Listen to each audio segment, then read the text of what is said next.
ఈ పాలక వర్గము ఎవరైతే ఉన్నారో పాలక వర్గమే ప్రతి సంవత్సరం జాతర చేయాలని 3/3/2007 రోజు కొత్త రజనీ ప్రభాకర్ ఈ ప్రభాకర్ గౌడ్ వారి భార్య గారు సర్పంచ్కున్నప్పుడు ఆమె ఒక తీర్మానం చేసింది. ఏం తీర్మానం అంటే గ్రామంలో శివరాత్రి రోజున గ్రామంలో ఉమామహేశ్వర దేవాలయ ఉత్సవం సర్పంచ్ శ్రీమతి కొత్త రజనీ అధ్యక్షులు MPTC member సూర్యకంటి Buchi Reddy కవాడి Srinivasa Reddy member గ్రామ పంచాయతీ మెంబర్స్ అందరూ ఉండి దేవాలయం యొక్క ఉత్సవం జరుపుటకు గౌరవ సభ్యులు ఏకగ్రీవంగా ఆమోదించడం జరిగింది.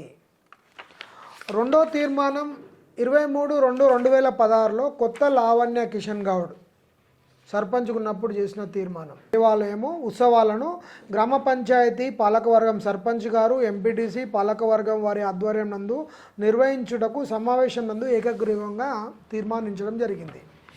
ఇది ఇప్పుడు ఈ కొత్త నాటకానికి తెరలేపిన కొత్త ప్రభాకర్ గౌడ్ గారి భార్య రజనీ గారు సర్పంచ్కున్నప్పుడే తీర్మానం చేసింది. ఆమె చేసింది. ఆమె తర్వాత చాలామంది సర్పంచులు పాలకవర్గం చేసుకుంటూ వచ్చారు. ఇప్పుడు సడన్గా కందికంటి విజయ్ కుమారు సర్పంచ్ అయిండు. ఒక దళితుడు ఎస్సీ కమ్యూనిటీకి చెందినవాడు సర్పంచ్ అవుతుండని ఒక దళితుడు సర్పంచ్ అవుతుండని మీరు అక్కస్తోటి ఈరోజు హడావుడిన ఈ ఎండోమెంట్ కమిటీకి తెరలేపారు.